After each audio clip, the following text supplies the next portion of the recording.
The following episode of Dave's Video Graveyard contains spoilers and naughty words. Listener discretion is advised. Have you ever bought or rented a videotape that wasn't quite right? It may have been a pirate copy.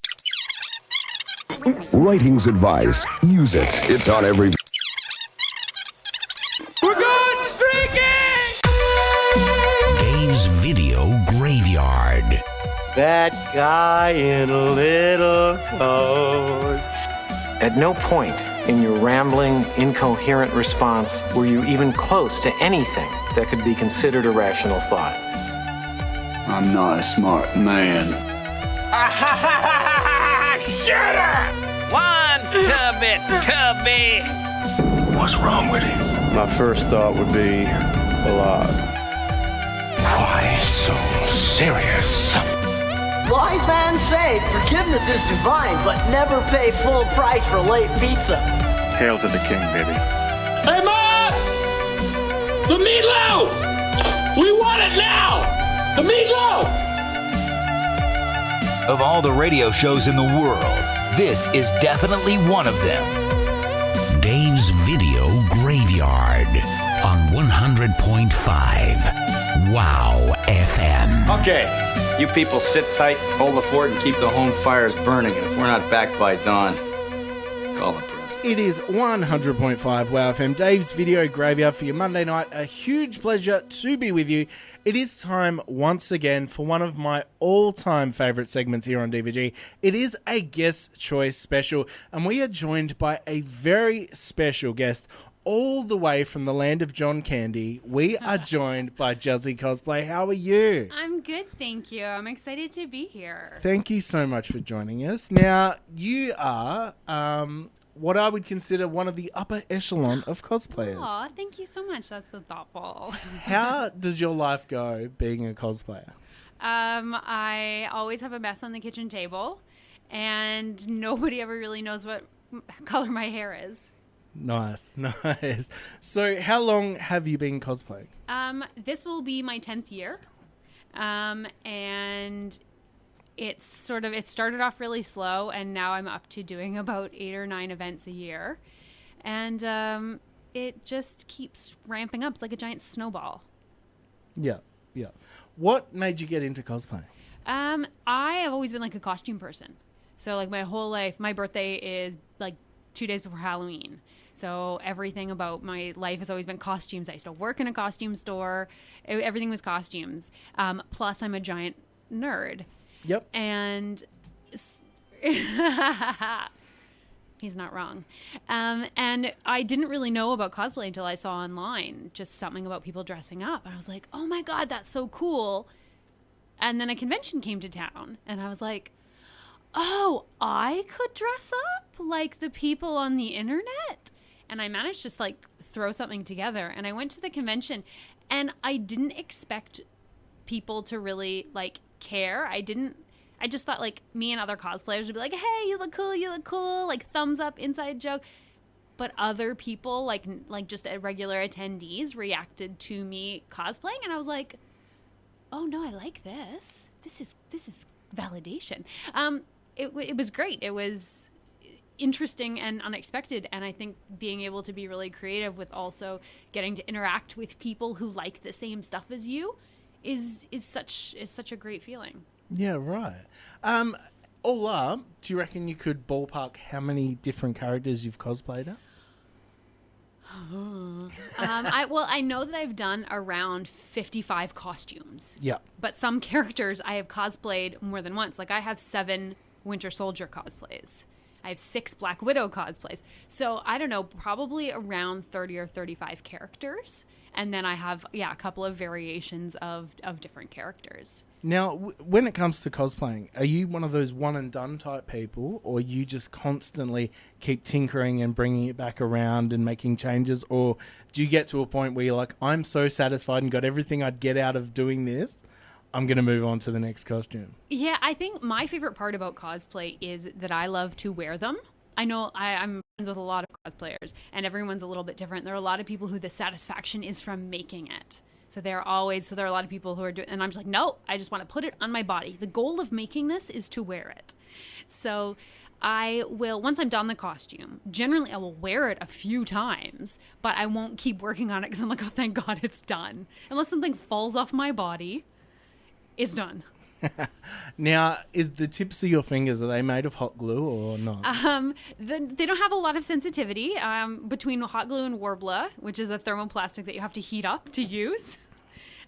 There's not a lot of sensitivity. Plus, I have fake nails, so I will get stuff like stuck to them. Or like earlier when I Sharpied over my fingernail, and now it's black, so that's fantastic. So I'm just destroyed.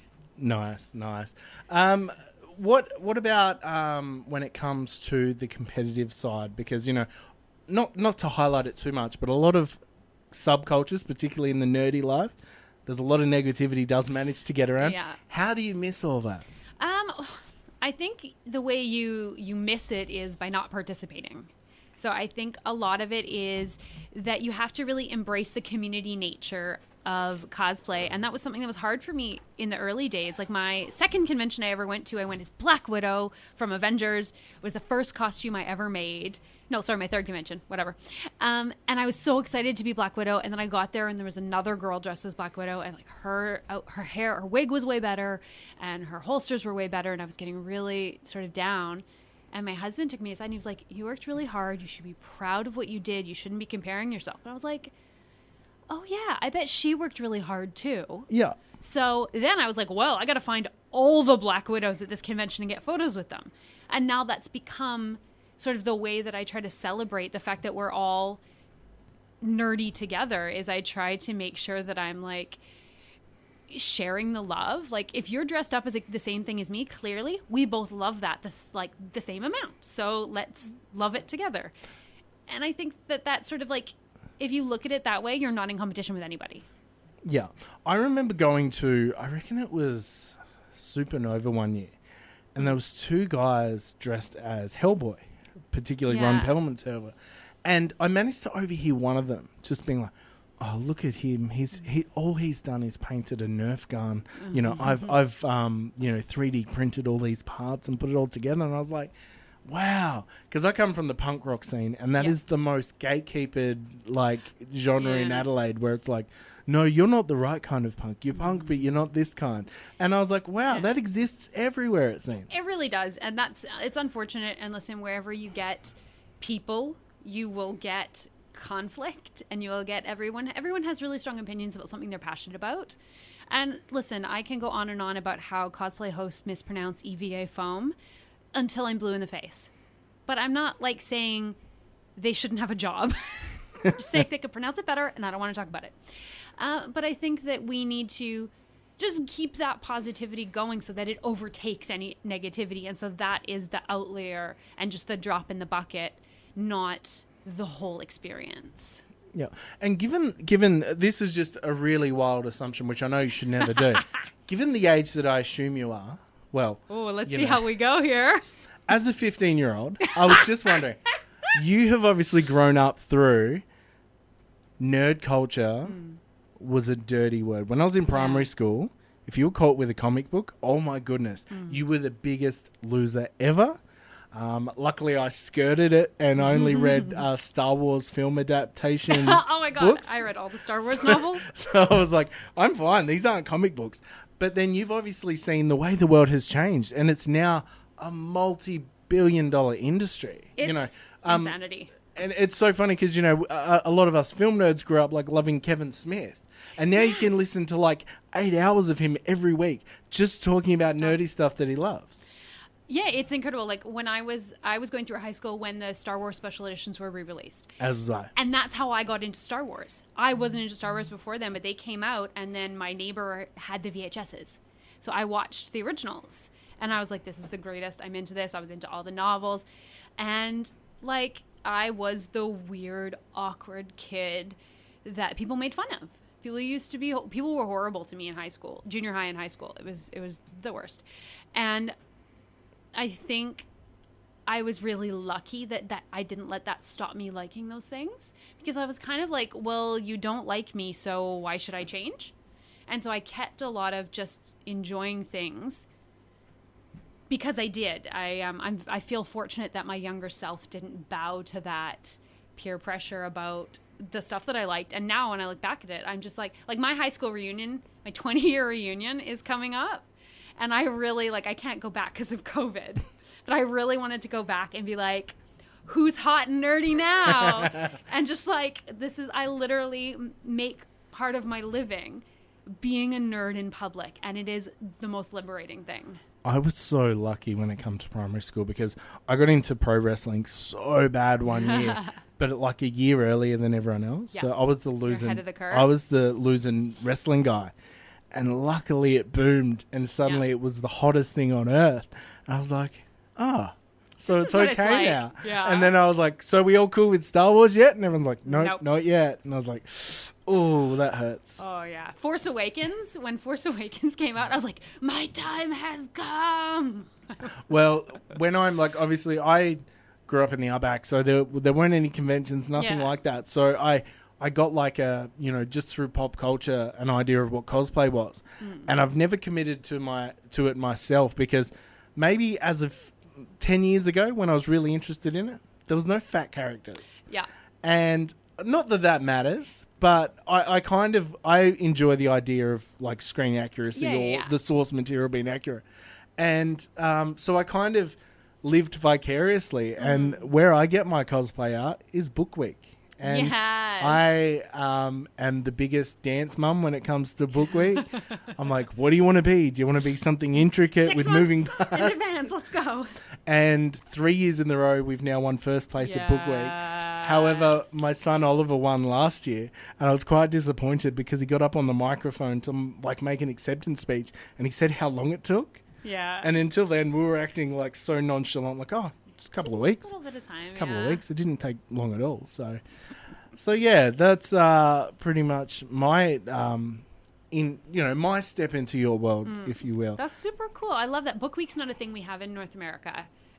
We obviously have Halloween, which is massive. Yes. And I worked at a costume store in Vancouver, so I was always around costumes. So we had Halloween and we had Purim, which is a Jewish holiday that's very big on costumes and dressing up. So I always was getting my costume on, helping other people dress up as well. And now I do it all the time.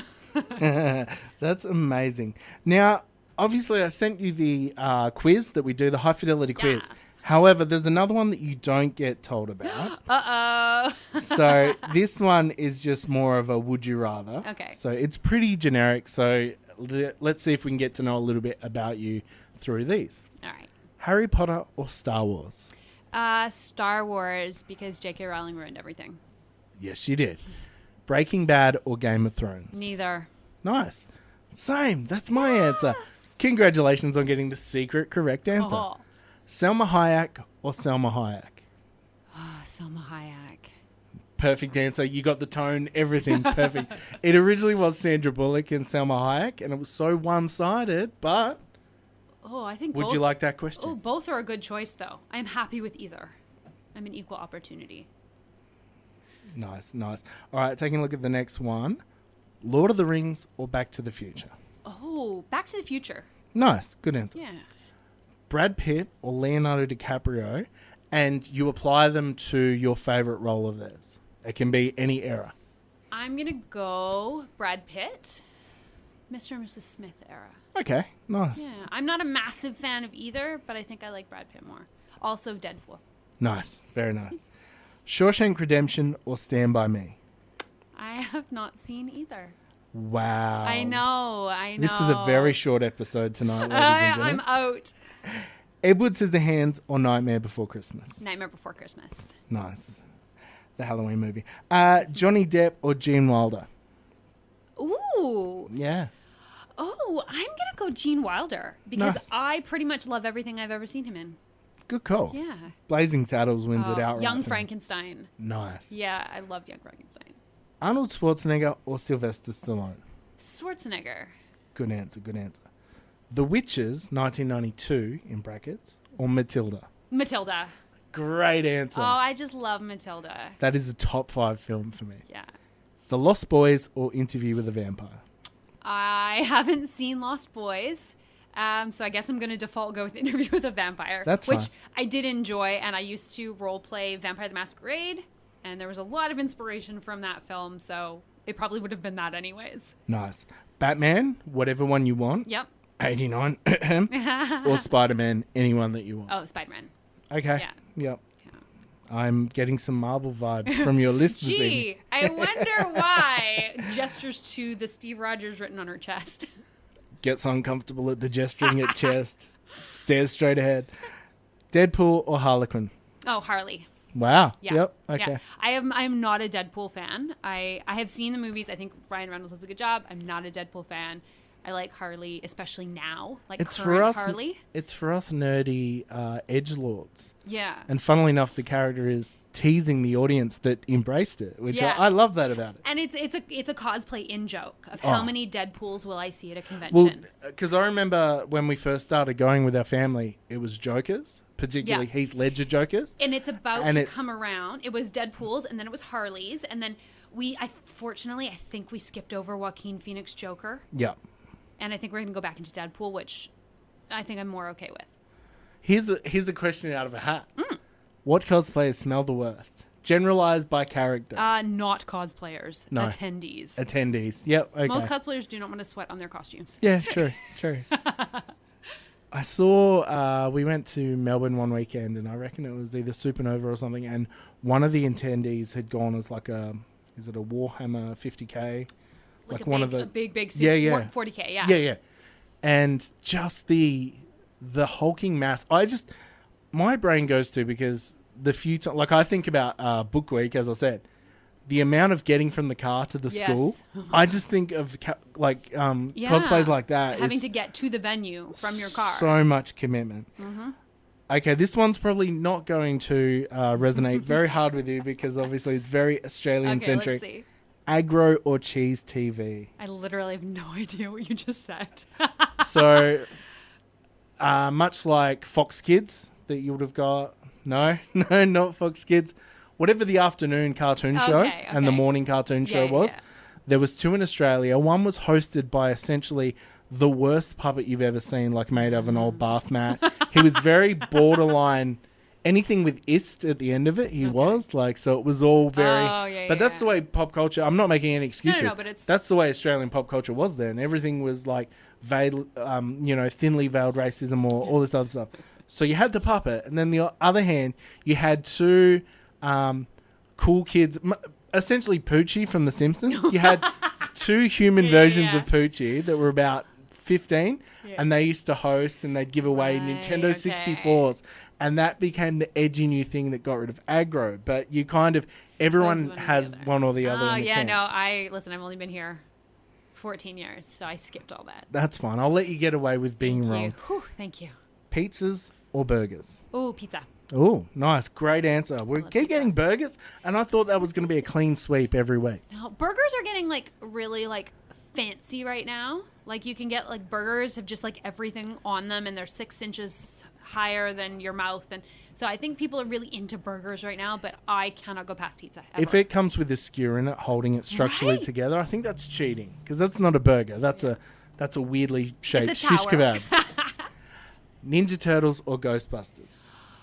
Ooh, I was a Ninja Turtles kid. I wasn't really allowed to watch cartoons or Ninja Turtles at that point, but I think Isn't I was it more funny Ninja the Turtles. life trajectory you've taken after that? My mom, if she'd known, but for a while, we weren't allowed to watch Simpsons, we weren't allowed to watch a lot of the morning cartoons because Mom thought they were too violent. I wasn't allowed to watch Power Rangers, but I did.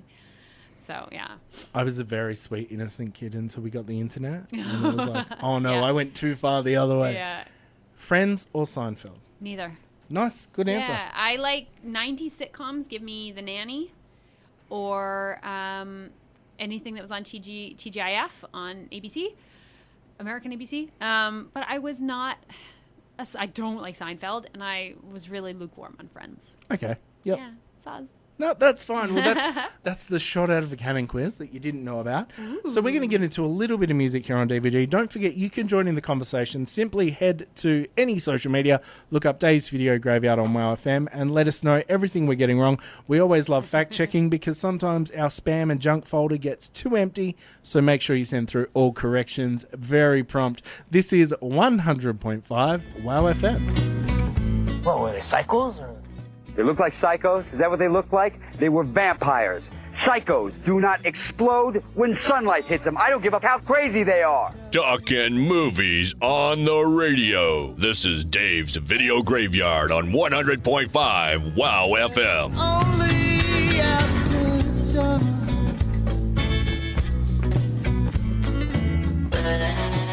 It is 100.5 WOWFM, Dave's Video Graveyard. A pleasure to be with you. We are talking all about the life and cosplay and favourite movies of Jusz Cosplay. I know I'm getting that wrong every time, but I'm overthinking it now. You're doing very well, honestly. Nice. I'm good with it. You'll notice as the night goes on, it'll end up being gritted teeth, just with cosplay. Now, we sent through the high fidelity quiz. Mm-hmm. Called so because it was stolen from High Fidelity here on WOW FM. So shout out to Shannon for letting us steal that. We basically have a quiz that we get to know who you are and some of your movie watching habits. So heading to the top of the list, what was your local video store growing up? It was an independent. It was called Phase 1 Video, and it was in the strip mall not too far from where I lived. We were also Blockbuster people, but nice. I liked Phase 1. It was like smaller and it was just like the local. There's no recapturing the magic of the mum and pop stores when it comes to video stores. Like, that's the kind of place you'd manage to score the best snacks or the best, like, what it lacked in selection, it sometimes also made up for in selection, if that makes sense. Yeah, like, yeah. You didn't have 40 copies of Waterworld, but it had all these movies that, like a lot of the older stuff or the stuff that wasn't as popular, the cult classics, things like that. Nice. Pretend you're 10 years old. What is your favorite TV show, ice cream, junk food, book, and toy? This was really hard because I have the worst memory. I'm so glad you gave me these in advance. So favorite TV show, I'm pretty sure was Blossom with Maya Bialik. I loved that show so much. Her cute little hats. I love one of my favorite, foot in your mouth red carpet moments was when she was asked on the red carpet for Big Bang Theory. Do you find being on Big Bang Theory, people expect you to know calculus and stuff? And she's like, you do know what I do for a career, don't you? And the guy's like, oh, and because he's trying to make a generalization. She's like, I'm an astrophysicist, yeah? So that was amazing. Did you rock the denim hat with the flower on the front? I did not, but I did have a velour, velvet one. That was my concession. And pardon the ignorance, were you from a cold part of Canada? I'm from Vancouver, so it's kind of temperate. It rains a lot. Right. So I often wonder, because Australia has this connection with Canada in the sense that I learned the facts of life from Joey Jeremiah and the crew at Degrassi. Oh, my All the way through. It was on every afternoon at 5 o'clock in Australia on ABC. I forgot to mention, we did receive an anonymous message for you asking your opinion on Hey Hey It's Saturday and Pluck a Dart. That was my husband, wasn't it? It certainly was. That was my husband. Sean, if you just put under the bus in your maps, you'll get to where you are right now. I hate Pluck a Duck, and I do not understand Hey Hey It's Saturday.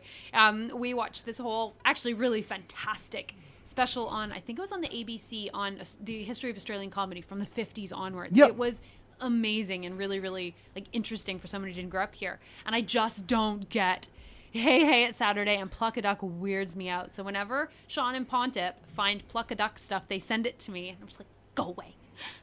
I collect Hey Hey It's Saturday stuff, so I'm just going to cry in the corner. I'm sorry. I just don't get it. Sorry. TV show, ice cream, junk food, book and toy. Ice cream I was a mint chocolate chip kid, which I've heard is not a really kid flavor, but that was my favorite. My favorite book was, my favorite junk food was, I think it was the Swedish berries. Do you guys have those down here? No. They're like the red frogs. I think they're like the red frogs. Jubes or jujubes. Yeah, so there's one that's just the little red ones, and they're a bit They're shaped like a raspberry. Yeah. We have those. Okay. They're just called raspberries. Yeah. There you go. We call them Swedish berries. So that's what I used to eat all the time. I was a Little House on the Prairie kid. Oh, I'm so into Little House on the Prairie and the. Were you a weird wooden rocking horse kid? No, I was a peasant skirt, prairie kind of girl for a little while. I was really into those books. Because I find meeting a lot of adults that had wooden rocking horses as a kid, there's just a weird adjustment where it's like almost there. I mean, I'm pretty sure I had one because I was a child in the 80s. I'm talking about the house that has them forever, even after you're no longer a kid, where they're just there. No, my mom has more taste than that. And my toys. I was a Barbie girl. Like, honestly, the song I played before. In a Barbie world? I loved Barbies. I had dozens of them.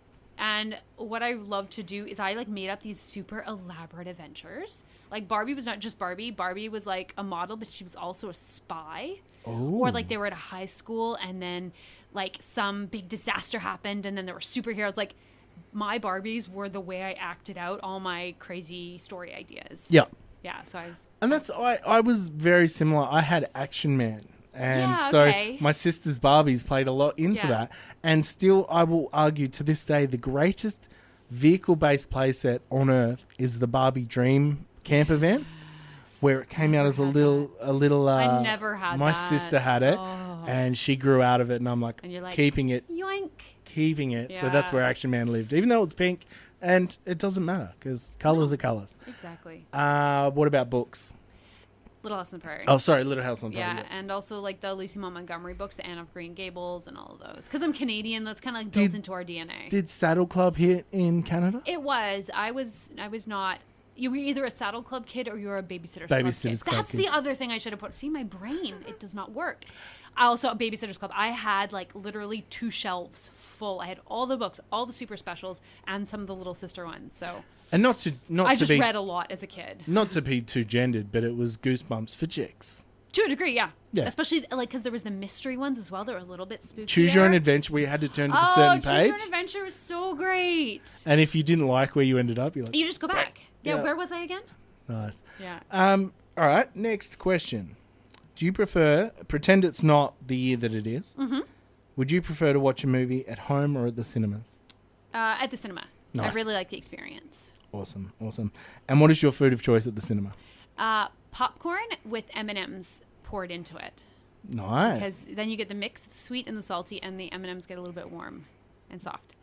You must be the reason that germaphobes don't like touching door handles, because I can just imagine the oil slick like a slug that you leave on everything you touch after partaking. That's anybody at the that's anybody who eats popcorn at the movies, though. It's not just me. Yeah, true. But at least we have the decency to kick the door open.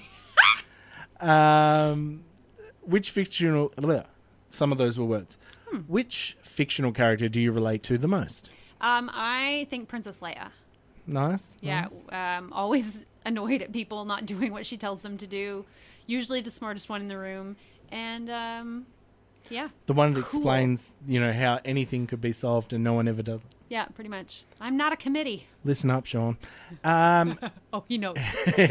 Which film that didn't get one deserves a sequel? The Old Guard. Right. Which, granted, is very new, so we could get a sequel.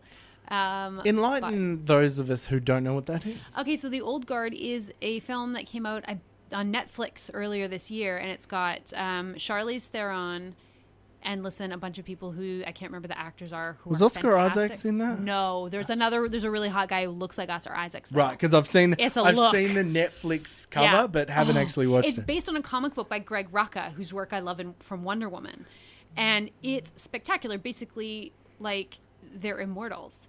And there's this whole thing about how long they've been alive, and then this conflict that comes up, and I don't want to spoil it because it's amazing and everyone should watch it, and it needs a sequel. They set too much stuff up to just let that go. Nice. Who would play you in your biopic?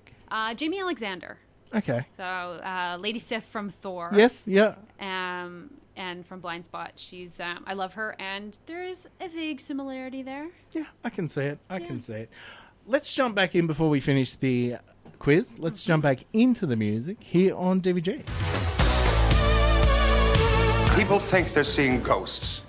And they call these bozos who conveniently show up to deal with the problem with a fake electronic light show. Everything was fine with our system until the power grid was shut off by Dickless here. They caused an explosion. Is this true? Yes, it's true.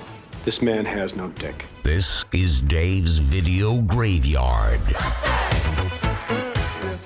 It is a guest choice special here on 100.5 WOW FM. We are talking to Jusz Cosplay here on WOW FM. See, I told you, it's just going to get worse. It's just going to get worse. So Jusz, we are continuing through the quiz, the high fidelity quiz. We were up to which one of your childhood TVs or movies would you give a reboot to? Gem and the Holograms. Nice. I love You are Gem and the showing your Holograms. lineage now There because we that go. did not make a splash in Australia. No, I loved it. And I think to a degree, I love the idea of it almost more than the actual execution of the show. There was something that resonated about a pop star to you? Weirdly, that's so odd that a pop group with crazy colors would resonate with me, considering how I spent the early 2000s. You essentially are the character from How I Met Your I'm Mother. Robin Sparkles. I have done a Robin Sparkles cosplay too. Wow. Because I had so many people say to me, "Oh my God, that's just like Robin Sparkles." That I actually did the cosplay. I do a Ted Mosby cosplay, but just in soul, as in I'm just generally unlikable. Oh no! That's my opinion. Not a fan. Well, put a wig on you, and you can be Alison Hannigan's character. How very dare you? Us strawberry blonde are proud people. We don't all look the same. Alrighty, where are we up to? If you could drive one vehicle from a movie, why would it be the Batmobile? It would not be the Batmobile. Well, tell us what it would That thing's be. a boat. I wouldn't be able to turn it. I actually don't like driving. I learned to drive only about 5 years ago. Nice. In this country. And I had to get And it. in Adelaide, of all places. That is Could like be worse. you've No massive freeways. You have essentially learned to drive in the most inconsiderate drivers on the planet. I believe Earth. it, having driven here. No, but I think my choice would have to be the Bumblebee Camaro from Transformers. Nice. I really love the look of that car. It looks really cool and schmick, and if it transformed, I would not be upset. I don't know if you noticed when you mentioned the Transformers movie, there was all just black and white helicopters and like Credence playing because I was having a bit of a flashback. Here's my story. When me and my wife went to see Transformers when it first came out. Yeah. I love the movie. Yeah. I'm not one of those weird guys that likes the 86 movies so much that I can't move on. Not mentioning any people got shown Wow, it's out. not like there's 3 copies of that movie in my house. No. But watching it, someone in the cinema took in a hot Coles chicken and ate the whole thing with their hands During the movie. Oh, that's so and mean. it was like performance art because the smell, the sound, the visual, it was so upsetting that I had to rewatch that movie on DVD because I had no idea what had happened. Because I was just like, you were just so. we live in a society and that guy doesn't. So Yeah, he sorry. took his moment. Sorry for that. And the final one. Who would go on your Mount Rushmore of actors or actresses? Actresses or actors. Well, sorry. I did a mix. I wasn't sure. I think like many people, I wasn't sure if you wanted a separate, so I did a mix. First would have to be Sebastian Stan because I love him a lot. I'm sorry to my husband. For lack of a better term, I'm standing the idea of him being Luke Skywalker because he would be looks such a good so Luke much Skywalker. like him. Yeah, aside from the fact that he doesn't know anything about Star Wars, which is really funny to me. But I just also think he's such an underrated actor. A lot of people know him from the Marvel stuff because he plays Bucky Barnes. But in I, Tonya, he was just like, I've never been so repulsed by someone I'm usually attracted to. Right. And I just think that's someone. He was in a character. monster in that. He was horrible, and it was great. I loved that movie. So definitely him. Angelina Jolie. Nice. Who I nice. just love in general. I remember I was in high school when the Tomb Raider movie came out, and I'm pretty sure that's what made me bisexual. Each to its own. We quite often on the show have people say a similar thing about the movie Wild Things. Or The Craft. Like there's a whole heap of movies that like awaken they make a you lot of gay. things. Yeah. Yeah. Oh God, Chadwick Boseman. Right. Nice. And there's a couple of his movies that have just come out that I need to watch. I really want to see the Jackie Robinson biopic because I love. There are talks of a posthumous Oscar with that one. Yeah, and because I grew up I was a baseball kid, so that's a story that I knew, and obviously his T'Challa was amazing in Black Panther. He created a movement. Was Sandlot Kids a big film for you? Yes, Lovely. I loved that movie. As a and a League of Their Own. I was a softball baseball. There's no crying in baseball. As the poster child of what Ham Porter would look like when he grew up, it was called the Sandlot Kids here. What was it called just the Sandlot. The Sandlot, yeah. Because I we knew didn't know what a meant. Sandlot was. Yeah, that's because we didn't have baseball diamonds. Yeah. And then who Nicole else? Kidman. Oh, Nicole nice. Kidman is one of my faves. My only try to think of when is the lack of raw material to make that forehead. To make the what? To make her forehead. Oh yeah, listen, it doesn't. That'd cost twice as much as all the other ones. Yeah, but I was so lucky in the very early 2000s when she did that movie. Oh god, I think it's The Hours, where she played Virginia Woolf. I was in LA with my girl group, and we were at Jay Leno trying to get in the night that she was there with Shania Twain. And I was only just talking about the music video of that. Don't impress me much. I want to cosplay that whole music video. Do it. But we were in the standby line this was early 2000s. We were extremely dolled up, wearing crop tops that were made out of shiny lame in each of our individual colors that had the band name on the front, those low slung jeans. Is this the point where I get the band name out of you? It's called G-Force. The band was called G-Force. We were a Canadian pop group. Named after the live action hamster movie? We were first. When that movie came out a couple of years after the band dissolved, I was like, we were first. But they were like, do you guys want to come back and try tomorrow? We've got, I don't even remember. I think it was Jamie Foxx and somebody else, and they're like, we're like, no, we want Shania Twain and Nicole Kidman. And they're like, okay, well, we'll put you in the standby line. You can have a standby ticket, and you can wait and see and get it. And we're waiting outside, and a lot of people were just like, who are these girls? Because we were self-promoting. Yeah. We had postcards with our photo and the band name and our website on them. We just gave them out to people and signed them because we were just fake it so you make it. And then security came over and they had a chat with us. They're like, oh, what are you guys doing? We told them. They're like, we'll see what we can do to get you guys in. And magically, we got into the front of the line. Wow. We got into the show, and most hosts will come out and warm the crowd out before the show starts. And he came out and he was like, and we were like, ah, and we're cheers. And obviously, girls with shiny shirts. He's like, what are you guys? We're like, we're a band. He's like, come down onto the stage. So he brought us onto the stage, had a little chat back and forth with us, got us to sing, because we were really proud of our a cappella. And he's like, oh, well, why don't you guys come and sit on the couch? And we'll take a photo, and this will be in the future. And we were like, okay. Wow. Yeah. Please tell me you still have I do still have the photo. It's Wow. It's at home on the wall, and I think my mom still has a copy too. And that night when he came out and did the that afternoon when he came out and did the thing, he literally is standing there and he goes, the G-Force girls are here. We perished, and I swear I couldn't focus again until Nicole Kidman came on, and I was laser focused back onto her.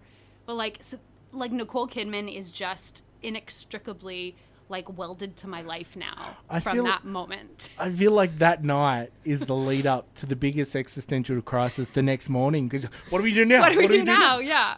Are we famous? We went out for dinner that night, and we ran into people who were at the same taping as us, and they were like, wow, you guys, let's get a photo with you. And I was like, okay.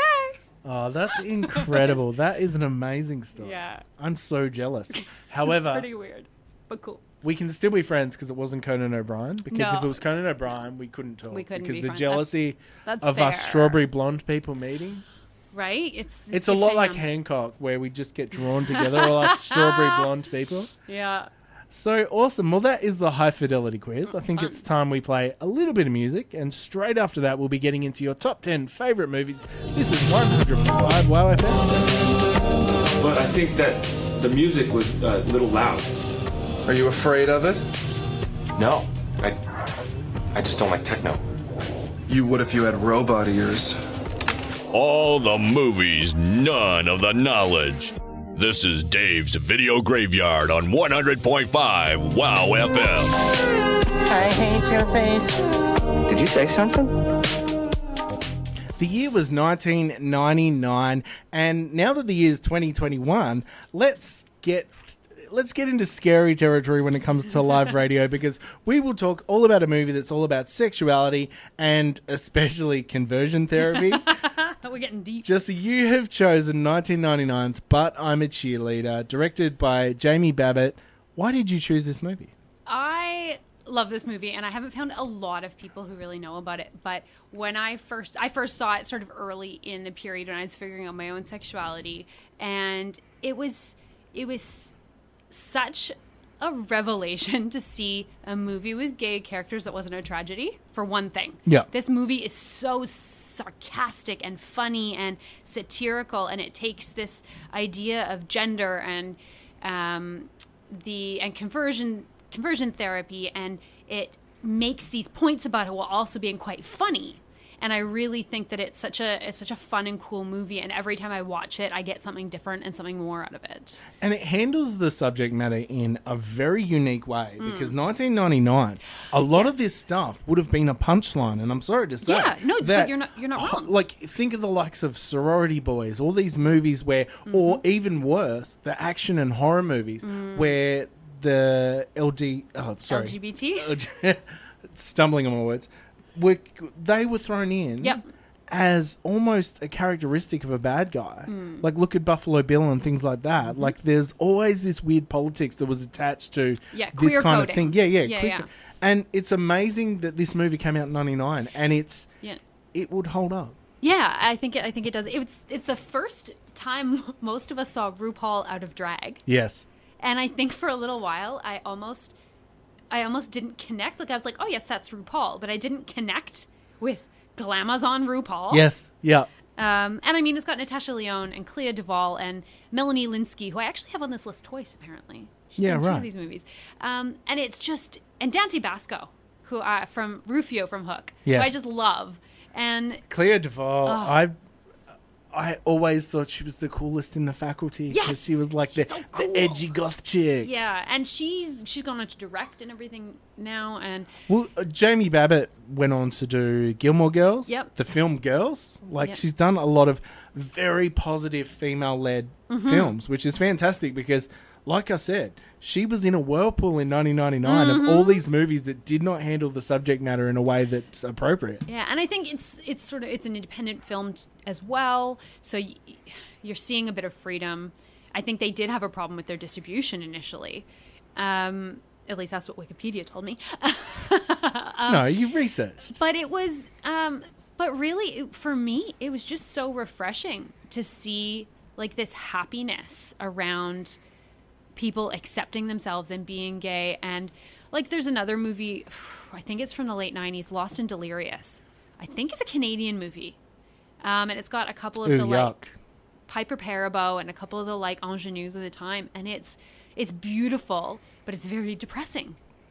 Yeah. Because that's what lesbians had. We had depressing endings. And this was just, I think I watched it a lot because I was so excited to see the girl get the girl. Yeah.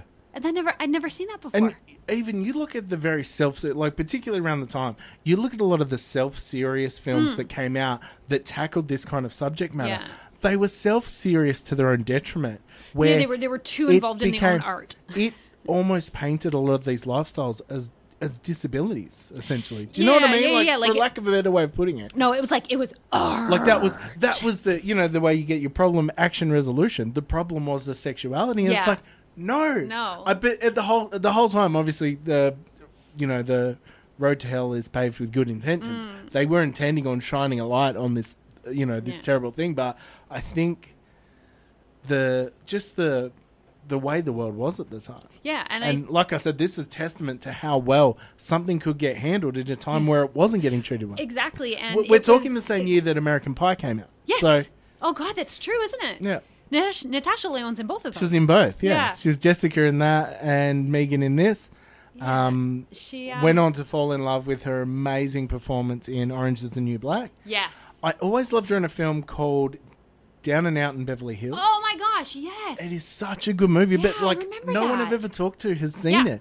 I remember after But I'm a Cheerleader, I specifically looked up and kept up with a lot of her stuff, and I remember that movie. I reckon around about the same time she was in Detroit Rock City as well. She was one of the Disco Stellars. That was her year. Like her, you know how some actors go through a period when they're so in, like, Jim Carrey's everything? 1994. There you go. Exactly. Nice. How often do you revisit this one? Not as often as I like, because I don't own it anymore. I've been trying to find a copy of it for a little while. Like, I used to have... Legit, I rented it from the video store in the early 2000s, and I taped it. Nice. And I had it at home for a long time, and it got lost in a move. But so you've been a pirate longer than Jack Sparrow, that means. Damn right. Very nice. Listen, I rented it so many times, I paid for it.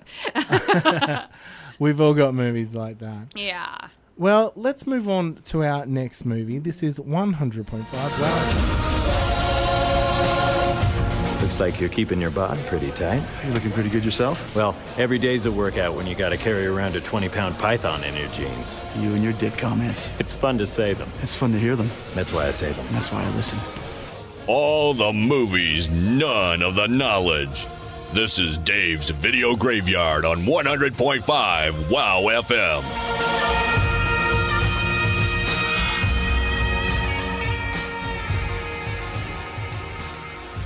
The year is 1998, and Disney were on an absolute roll when it came to animated features. They'd obviously hit the peak when it come with Lion King in like 1995 or 4, I want to say.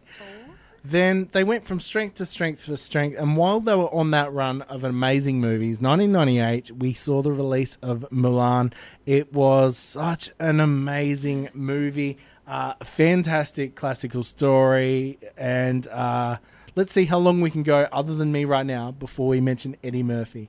What do you love about this movie, and why have you picked it? I love everything about this movie. I mean, it came out at a time for me, I think, when it was perfect to see like a female character at the center of a story, like taking control and kicking butt and being this character in charge of her own agency and her own destiny. And at the time I couldn't articulate that, but I feel like it really resonated with me because she was just out there doing what needed to be done. And I loved it. I saw myself in a lot of the qualities that I loved in her, and I tried to see myself in that at least. And I really love Ming-Na Wen as well. Yeah. And the singing voice is Lea Salonga, who I adore. So like that was a match made in heaven. I'm one thing re-checking this out for tonight. I'm so surprised that BD Wong hasn't done so much more voice work. Right? Because he's incredible in this movie. And he is, I'm honestly surprised he didn't do the singing for Shang-Li, because he is a Broadway guy. He can sing. He's a stage actor. He can sing. He was in, he was the original cast for You're a Good Man, Charlie Brown. Yep. And I'm surprised, like, they had Donny Osmond sounds great, but I'm surprised they had him come in and they didn't have BD Wong do his own singing, because he's great and his voice is great. And when the music's done by Jerry Goldsmith, that's almost a seal of approval of any film. Like, there was a few movies that are just like really trashy action movies that they somehow managed to score Jerry Goldsmith on. And the element it brings to lesser movies. But this isn't a lesser movie. This is like a sprawling epic. I loved the way the animation lent towards a lot of the more Eastern styles as well. Like it wasn't just you're not just getting Tarzan and Lion King and stuff. or a Disney princess put on over top of Mulan's hair. Yep. Like it was. It didn't go the Pocahontas route. It didn't go the Pocahontas route. It definitely did have a feel like they actually were trying to understand where they were setting this and take on those styles, without making it look like they were trying to exactly replicate Chinese and Eastern art. Yep. And it's pretty amazing for an animated feature to be made for $90 million. That was a massive thing in 1998. But it made over $300 million, which is pretty fantastic. But it was at a time where I felt like Disney could do this evening's pretty much a Disney commercial. Yes, it is. But, sorry. No, a big part of it is like they knew at the time, which they're still doing now with the likes of Mandalorian, what they're doing with Star Wars, the Marvel, all the stuff they're doing. This was a lot of throwbacks to this. Like you'll get a here's a Mulan Hungry Jack's cup for sale on Marketplace and stuff like that. How often do you revisit this one? Pretty often, every couple of years. I also have the sequel. Oh. Which is fantastic. It has almost the entire original cast, which is rare for a direct-to-movie sequel. So it's not an Aladdin 2? No. And they've added the 3 new characters. And it's Lucy Liu, Sandra Oh, and I think Lauren Tom. Yeah.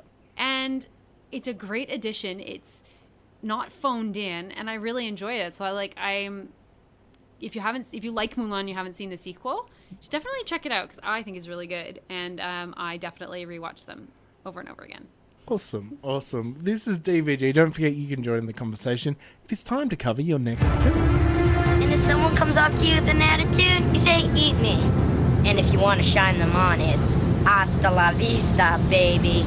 Hasta la vista, baby. Yeah, or later, dickwad. You're listening to Dave's Video Graveyard on 100.5 WOW FM. While the rest of the world was obsessed with wizards, I was in love with pirates, and you have chosen one of the coolest movies from 2003, Pirates of the Caribbean, Curse of the Black Pearl. Now, I want to put in your mind, I want to just plant this doubt in the back of your mind, because this is what I constantly think about.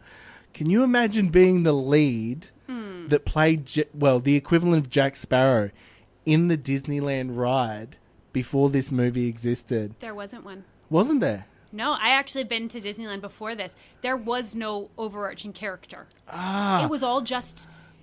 the idea is just that it's like a scenic tour through all these little things. There was never one unifying I pictured character. this pirate like stage actor that looked nothing like Johnny Depp suddenly coming to work one day and they're like, oh, we're really sorry, but you're a background character They've now. added Johnny Depp.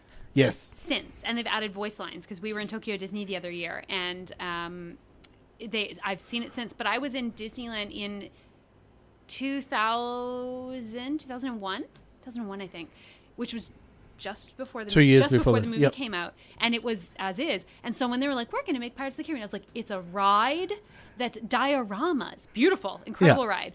How are you going to put a through line to all these scenes? They are just scenes that are not connected in any way except by you in a boat." And so they added the Jack Sparrow character, and now obviously they've retroactively added him to everything. And, you know, at this time as well, because in 1994, I believe it was, Carol Co. Film Company, or maybe 95 perhaps, they went under the failure that was Cutthroat Island, which was a sprawling epic pirate movie. I remember. I've never seen it, but I remember that sunk Carol Co., who are the film company responsible for Terminator 2. So it sunk an entire film studio. So everyone was scared to touch. And then also they learned lessons from 95's Waterworld, where it's like, making all these movies set on water really costs so much. But I have to say, watch this with my kids in the first lockdown last year. This is visually stunning in every possible way. The mixture, I think this is a masterclass, much like The Lord of the Rings, in the blending of CGI and practical sets, because this is so amazing. And one thing I really, really appreciate with the entire franchise is them bringing back minor characters in later movies. And like the two guards that argue with Jack Sparrow in this one, and then they come back a couple movies later and they're higher ranking in the British Army. Why did you pick this one specifically? Aside from it being yet another movie that made me bisexual, listen, I had a Keira Knightley phase as well. I'm pretty sure most of us baby lesbians did. Bend It Like Beckham, this. Casey, my co-host, who also is of that persuasion, she Phantom Menace, Keira Knightley. Yes. Oh my God, I didn't even know who Natalie Portman was, but I was like, Keira Knightley's in this. Let's go. So I have Sabe action figure that sits beside my Elizabeth Turner action figure. Nice. Or Elizabeth Swan, whatever her name is, it changes.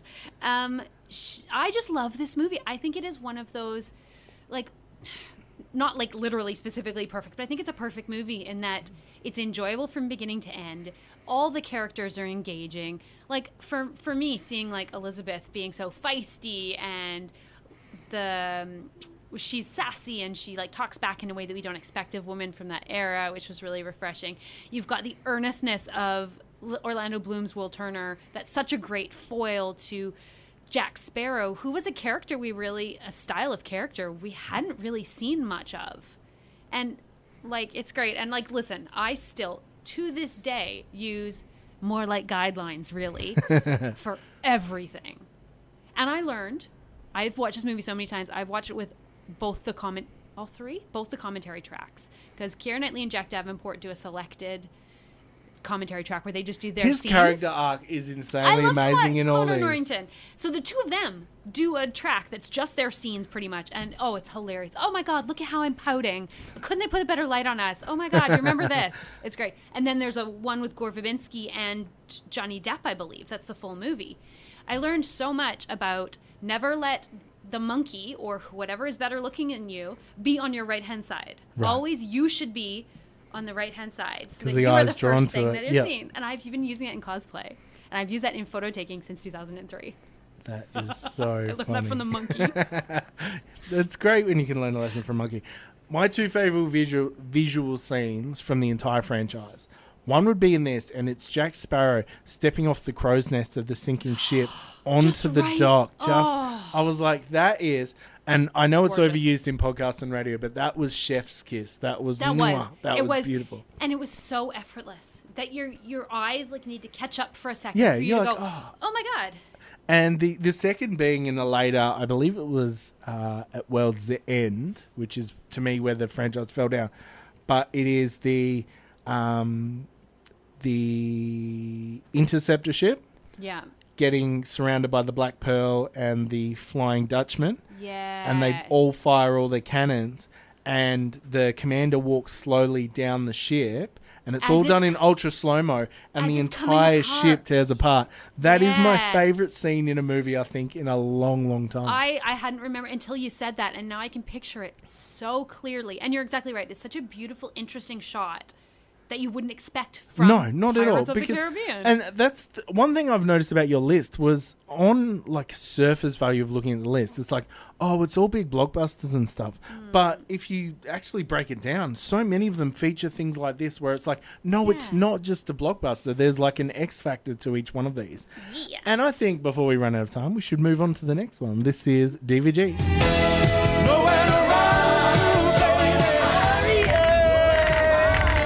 Come out to play.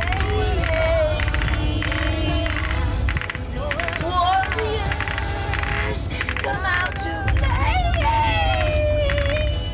This is DVG on WOWFM. It is 100.5 WOWFM, Dave's Video Graveyard. We are talking all about the favourite movies of Jusz Cosplay, and you have chosen from back in the year of 1952. I think this perhaps is the first movie from the 50s ever on DVG's history. Really? I feel It honored. is. Well, no, it just means you're like the biggest film nerd. Like you win the award of biggest film nerd. I would like to thank the Academy. We did. And not, my dad. Not to be disparaging, we did have a guest at one point that rather than give us his 10 favourite films, he decided to be very elitist. And he picked this list of like, very... Best films? Just or? very contrived list of like, oh, this shows that I'm more film than any film guys I film. Yeah. And it really showed when it comes to, because when you talk about a movie you love and you have a passion for, Yeah. it's effortless. Yes. It should be effortless. When you get excited. But about his things. list was like, it's from first time director. And it's like, mate, I can also read IMDb. I've been doing this for 4 years. That's what this show's all about. But we are talking about one of the most macho men on earth in Gene Kelly. And that's not even a joke. No, this to be able to dance to that level and just... so much confidence, so much style. This movie, it is one of those things that if you haven't seen it, you've seen something inspired by it. Yes, agreed. It's a touchstone. And it's so interesting because it's a movie from the 50s that takes place in the 20s at the advent of talking pictures. And I remember seeing this with my family. We were actually staying with some friends, like visiting, and this was on the TV. And I'd never seen it before, and all of us just loved it. And we got up the next morning, and all of us were singing good morning, just the whole day. And then it's become my comfort movie. I watched. I'm not going to, but I'll just let you know I can sing better than that. I'm not going to prove it, but just by saying it's documented. So. That's fine. I understand. I will. Do you? Obviously, you're in the pop band. Do you have any stage credentials? I do. My background was actually musical theater, and I did all my training in musical theater style before I did pop music. Would you help me for next year's Fringe? I'd either like to voice Audrey 2 for Little Shop of Horrors, a live stage adaptation, or, even though it's probably a bit problematic, I would like to see the love finally be given that it deserves of Grease 2. Oh my God, with Michelle Pfeiffer. Oh, And Rex interesting. Manning from Empire Records. I can't even remember his name. Michael Carrington or whatever it is. Sorry, Singing in the Rain. Yes.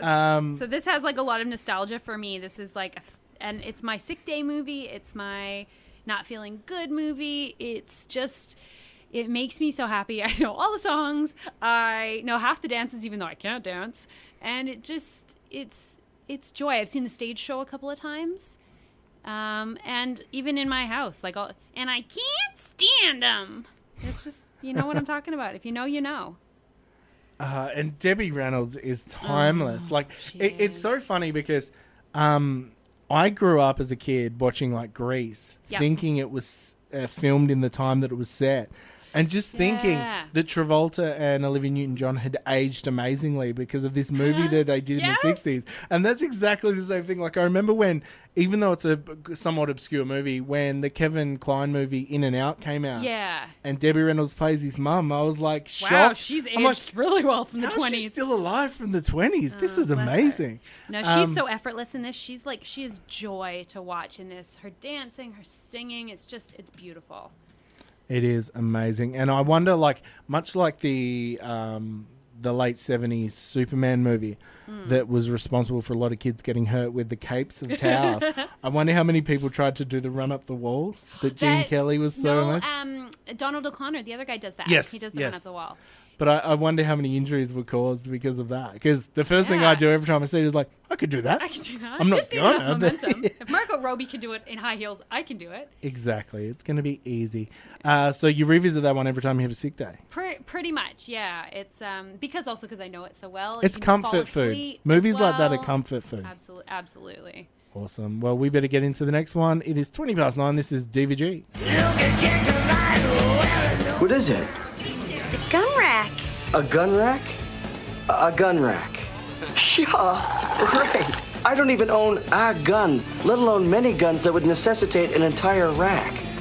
We are going back to 2004 to talk about the movie Debs. Now, just looking at IMDb, the opening part of the description sounds like a lot of the true crime podcasts I listen to.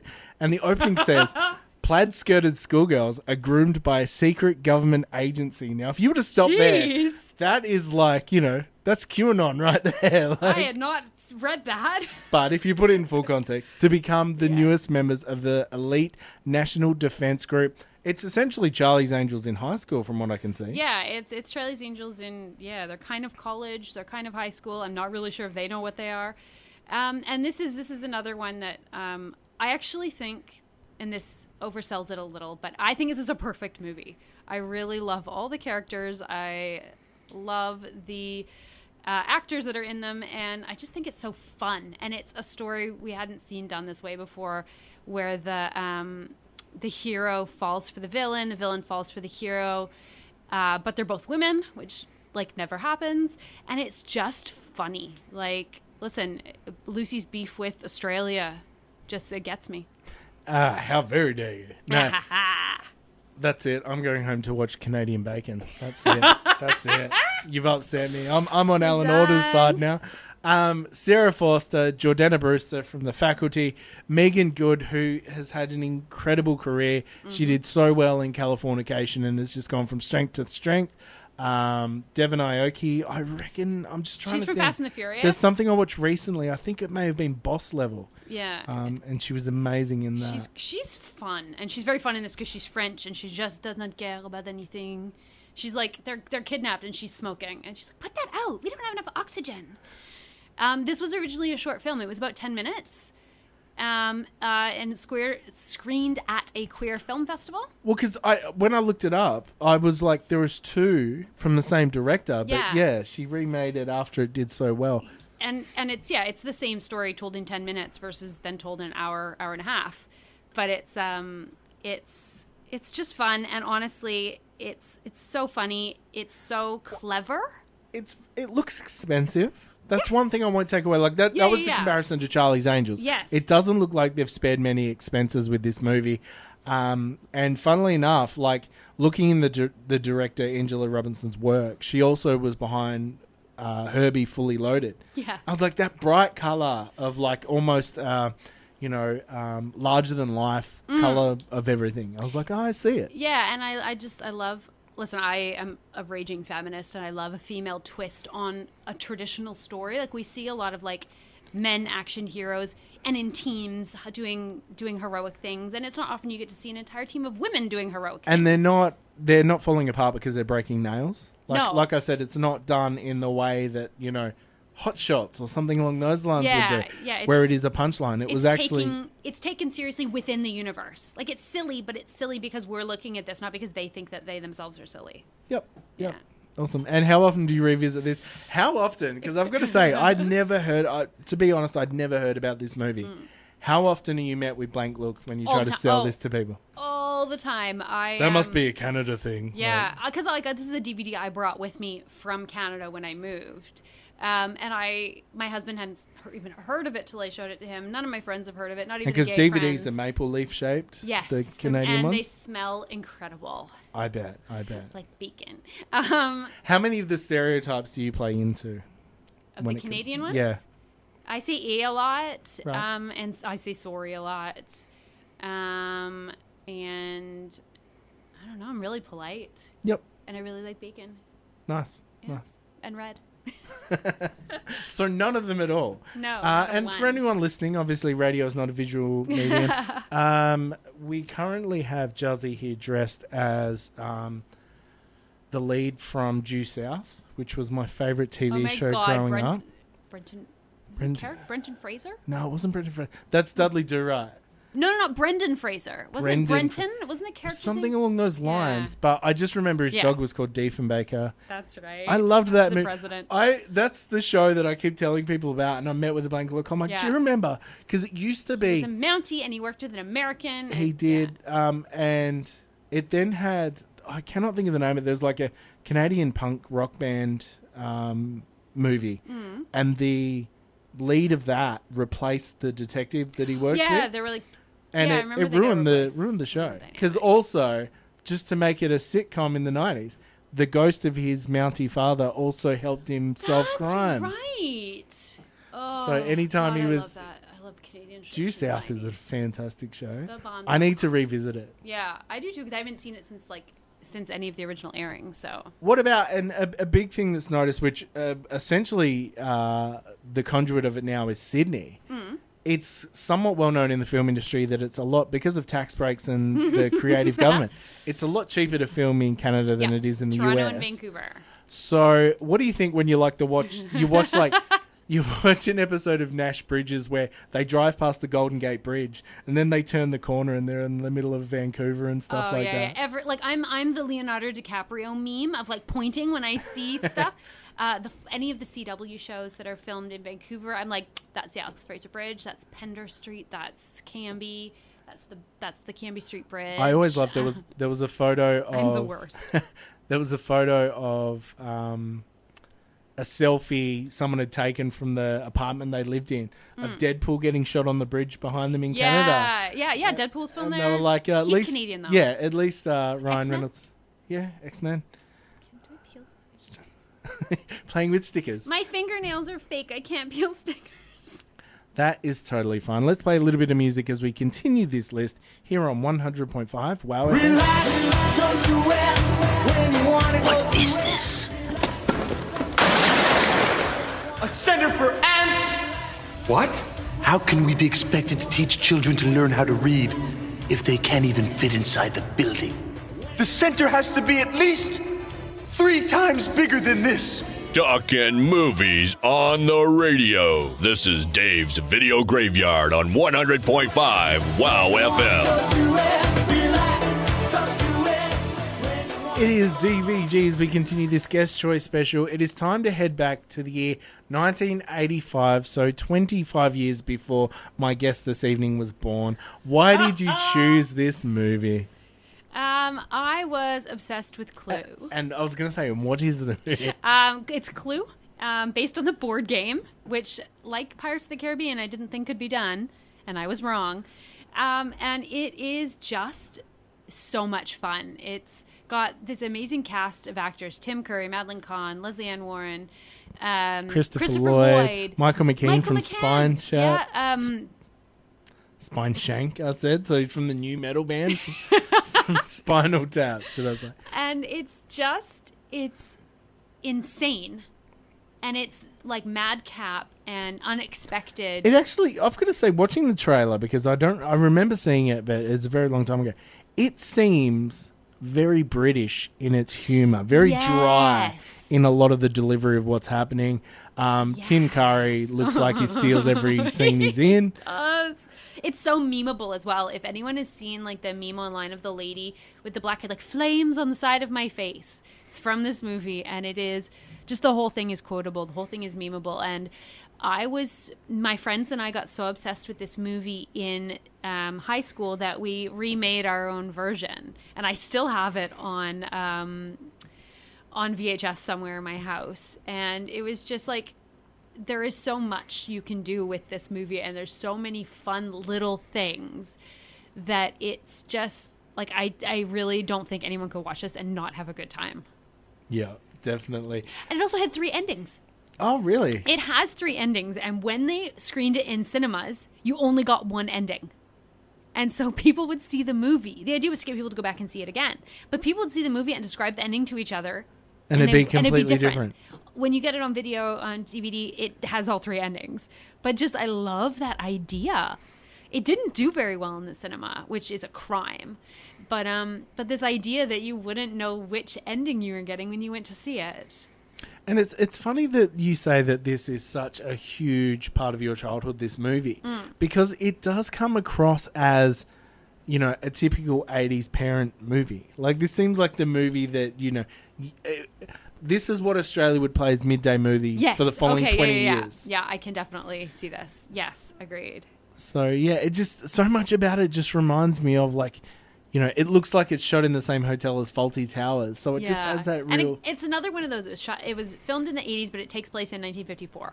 Yeah. And so there's this blend of the aesthetic of the 50s and, like, the comedy of the 80s. And it's so super enjoyable, and everyone should watch it. And it still gets referenced so often. Like, even one of my favourite lines from Bill and Ted, Death references this movie when they're playing Clue. Yeah. This movie looks bonkers. It is bonkers, and it's the best kind of bonkers. Very nice. Well, it's time to go into the art house selection of your movies this evening. The lesser known art house film. Now, I'm not sure if I'm saying this right, so bear with me. Yep.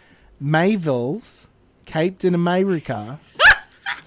Is it Winter Soldier? The Soviet murder kitten? Yes. Yes, that's the one. Sebastian Shaw in Half Jacks from Mortal Kombat. This is DVG. What were they, psychos? They look like psychos? Is that what they look like? They were vampires. Psychos do not explode when sunlight hits them. I don't give up how crazy they are. Talking movies on the radio. This is Dave's Video Graveyard on 100.5 WOWFM. Only after dark.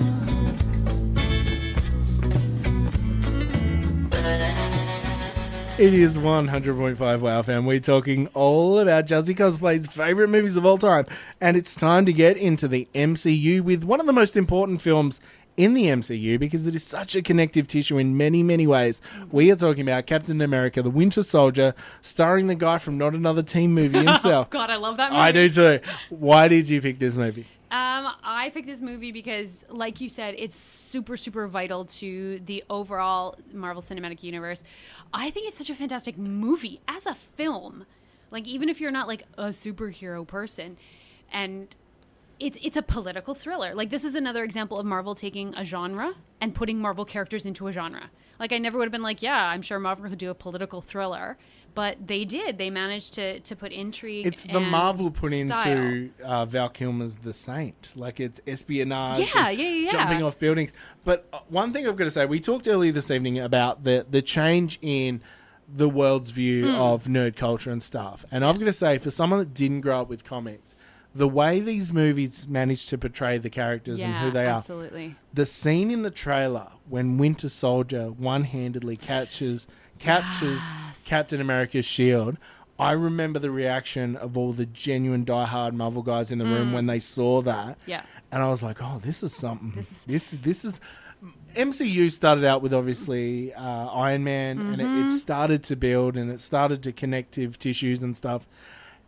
But this is the one where it was a cultural phenomenon, and it was like jump on, because I famously didn't care about Harry Potter early enough. Oh, okay, yeah. And I missed that train. Yeah, I was an early adopter on that. I completely missed that train. And this was the movie where it's like, get on board right now or you are going to miss a really good experience. I remember I wasn't super when this came out. I was into like Avengers and Marvel. I wasn't really into Captain America. I enjoyed First Avenger, and now I love it even more. But I wasn't like a Cap girl like I am now. And my husband went to see it with a friend of ours. They won early tickets. Yeah. And he came home and he said, "We're going to a convention this weekend, and if you haven't seen this movie by then, someone is going to spoil it." Shout out to Sean Fuster. Yeah. And so we found a version that fell off a digital truck into our laps, and we watched it so that like someone wouldn't get a elbow to the face for spoiling the end of Winter Soldier for me, because I literally would have lost it. And oh my God, Sean's sending us photos of his Transformers the movie collection. I love you, babe. Where was it? Yeah. Oh, and he shared my Jay Leno photo. Perfect. I've just seen your Hold Jay on, Leno I'm trying photo. to keep my train of thought about this movie because I love it. Anyways, and so we went back and saw it in the cinema after because I wanted to see it on the big screen, see it properly without the Spanish subtitles. And I remember sitting sort of beside me were two girls who I hadn't seen the movie before. When the Winter Soldier's mask comes off during that fight on the highway, one of the girls gasped, she goes, "Oh, it's his friend!" And I was like, right there. These girls are clearly not comic fans because they didn't know this was coming. They didn't know that Bucky is the Winter Soldier. And this was an emotional, resonant moment for them. And I'm like, perfect. They have nailed this perfectly. And I love that because it just shows that you don't have to be a massive fan and know every little thing in order to really get the maximum amount of enjoyment out of these. And this is a masterclass in filmmaking in the sense that this tied together everything before it. Mm-hmm. But if you think of the storyline of this movie, it was the catalyst of Civil War. Yep. Just moving forward, it changed all the characters because everybody, this is the MCU. One thing it gets all the credit that it deserves, but I think one thing that doesn't get highlighted enough is not only did they set up these characters, build these characters, they got to around this point of Winter Soldier, they completely changed. They all just the took a hard characters. right. They did. Yeah, they didn't absolutely. It's not like, here's Batman and Robin, it's the same Batman again, just different outfit. Yeah. They were really like, They no, committed. this is who he is. This is why he's going against his belief. It was very true. I love Natasha in this. I love her friendship with Steve in this. I love Sam. Like, Falcon was the best addition to this movie. Robert Redford, so good. I do like that he underwent the transformation of his skin to like KFC chicken. I love because my mum grew up being absolutely in love with Butch Cassidy and the Sundance Kid. Oh yeah. And so watching this, I was like, I wonder if I'll break her heart and show her a screen cap from this movie. He was excellent. I know Sebastian Stan, who plays the Winter Soldier, walked into a fridge on set. He was so like starstruck working with this guy. He walked straight into I thought that fridge. was the setup for a joke. No, he was so starstruck to be working in a scene with Robert Redford that he totally missed a corner and walked straight into a fridge. And I was like, you can be fans of the people you're working with. It's not just us who get excited about meeting people. For lack of a better person, like Robert Redford was the Tom Cruise of the time. Oh, like, yeah. Back in the God. 70s and early 80s. He was the guy. Him and Paul Newman were neck and neck, like be all end all. Oh my God, like, yeah. Yeah, and obviously you're a little bit excited about something that's coming up. Yes, a TV I'm show. very excited about Falcon and Winter Soldier. It's so funny because the Russo brothers obviously did Arrested Development, so they could do micro character work as well as big sprawling things. I still think one of the best bit of characterization of both Falcon and the Winter Soldier is where they're both sitting in the back of the car. And he asks him to move the chair, and he won't. I'm like, that is. Like any other directors would be like, okay, we need to show who they are as people and where they're coming from, and we'll tie it to the comics and stuff. And the Russo brothers are like, no, let's just make them not get along and be dicks in the car. Okay, I'm just showing you my keychain, which is the three of them in the buggy, because I love it. All my keychains are Captain America keychains, even my lanyard. I didn't like this movie when I first saw it because it blew up S.H.I.E.L.D. And I was at that period where I was really into the S.H.I.E.L.D. characters, Hawkeye, Coulson, Black Widow. I was watching Agents of S.H.I.E.L.D. and they torched S.H.I.E.L.D. and I was like, how? Folded my arms. I was like, I don't like this. I'm mad. And Sean was like, it's such a good movie. I was like, I hate it. And then I saw it again and I loosened up a little. And like every time I watch it, I get more out of it. And I've probably seen it literally upwards of 50 times. I can recite this entire movie. I love, and that's one thing that I will always love. Movies is how I connect with people. It is the connective tissue in my life for meeting other people. One thing that I absolutely love is you've seen this movie and it has moved you to hate. Yeah, and yes, anything that can inspire passion in whether it's negative or positive. That is such an experience. And you know, people always say, "Oh, it's just movies, or it's just this, it's just that." It's like, but look at the emotion it's provoking in a person. Exactly. And then the journey you went on to then be like, "I love this movie." And now I'm like the biggest fan of this movie. I'm the biggest fan. I've cosplayed the Winter Soldier 7 times. I even do the Summer Soldier, where it's a bikini. Nice. And Sailor Winter Soldier. So do I. Oh my God, twins. But all it is my morph suit was way too small and it just burst when I put it on. Girl. So it just looked like if you froze a 2-liter bottle of milk and the milk expanded and burst out. Sorry, I didn't mean to turn you on the radio. My apologies. Be more careful next time. That's it. Now, it is time that we go to the movie that brought them all together. Allegedly, Joss Whedon sucks now, so I don't know about that. But anyway, he did direct one of the coolest, one of the coolest ensemble superhero films. We are talking about 2012's Avengers Assemble, which is not what it was called when it came out. Well, it's called that in the UK. It's called Avengers Assemble in the UK to not mix it up with the Avengers TV show. With Emma Peel and... See, I only know it with... Uma Thurman. Yeah, and, the movie was based on the 70s show. The dude from Schindler's List. The movie had to be released in the UK as Avengers Assemble. Yeah, right. Yeah, I'm a nerd. So Avengers Assembly. Ensemble. It is a triumph of filmmaking. So good. And like I said, we're here to send love letters to Marvel and Disney, but what they did with Endgame to time travel back into the events. That's what I've always loved about Back to the Future 2. Yeah, is we when just they watched go that the other background day. of Back to the Future 1. I respect this so much because it I loved that. I really, really enjoyed how they wove that in, and it just sort of added that little bit, even more depth to Avengers, which is a fantastic movie, and introduced these characters to each other, to us, gave us a new version of Bruce. Because this was Nightmare Bruce, wasn't it? No. Well, they had Edward Norton for the Incredible Hulk movie. I'm thinking of Ultron, sorry. My bad. No, and then they gave us Mark Ruffalo for this going forward. So they replaced Edward Norton. I love Edward Norton because of a lot of his amazing films. I still really appreciate the joke in his version of the Incredible Hulk where he goes... Liv Tyler goes to buy him clothes, and the only thing she can find is oversized purple tracksuit pants. And I'm like, that's beautiful. I love those little things. I did not really that movie ranks pretty low for me. I didn't enjoy it, and I didn't like his Bruce. Tim Roth which was I think gross as the Abomination. He's something that his texture, much like the Ang Lee when Nick Nolte turned into the Abomination. Oh, yeah. It was yuck, and those dogs biting. I was just like, it's too much. And even I remember the action figure of the Abomination. I'm like, it's too much texture for what it was, because it was before. That's one thing that they've managed to do pretty well, and I'm sure they'll fix it at some stage. The level that CGI was at, to then the Hulk in this in Avengers is very good, and very it looks like so. Mark Ruffalo. And I do love the way that they tied in Endgame with him running and goes, just smash Hulk, just smash some stuff, and because in 2004 when Ang Lee's Hulk came out, it was the early days of internet piracy for myself. So I downloaded Hulk and bragged to all my mates. Was this the version that didn't have the... So we had the Friday night screening. I was the hero bringing Hulk before it released.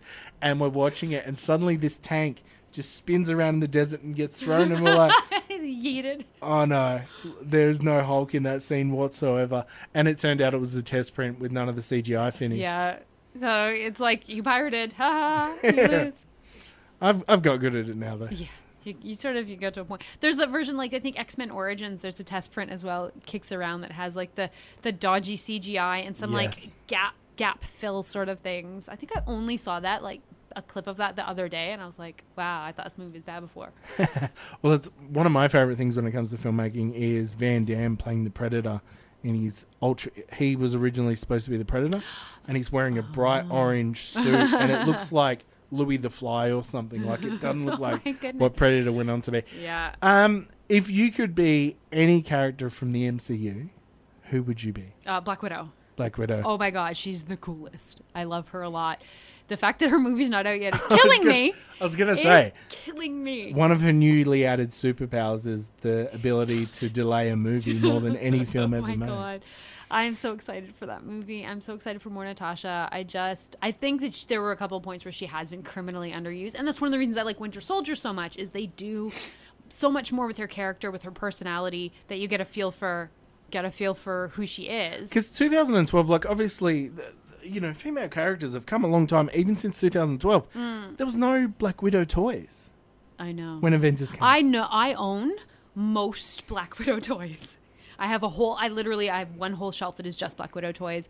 And there was no pop of her until Winter Soldier.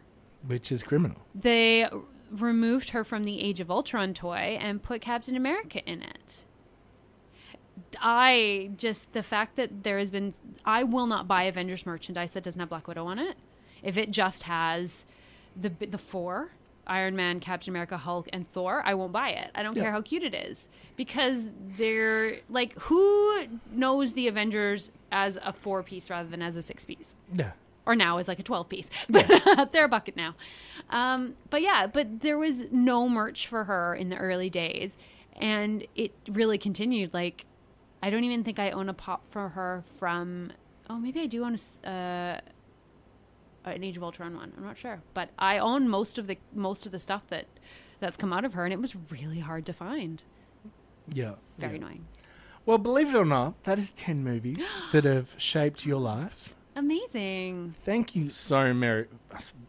I'm really on fire this evening. Thank you so very much. Thank you. What do you have coming up, and where can people check out what you have happening? Yeah, I've got Oz Comic Con coming up in 2 weeks, knock on wood, in Sydney for Oz Comic Con pop-up. I'll be there as a cosplay emissary. So I will be hosting cosplay. I'll be there at my booth with all my merch. So come buy my stuff. It's got my face on it. And then you can find me on all the socials. You mean you literally press your face against everything as people buy it? I can, if that's what you you want. don't use your hands because of social distancing. You just push it because along with so your cheek. You didn't think it through at all. No. And you can find me on all the socials: Facebook, Twitter, Instagram, technically YouTube, Periscope, Vero. I'm all these at Jusz Cosplay, JUSZ COSPLAY. Awesome. Now, we've been sent through one of your songs. No!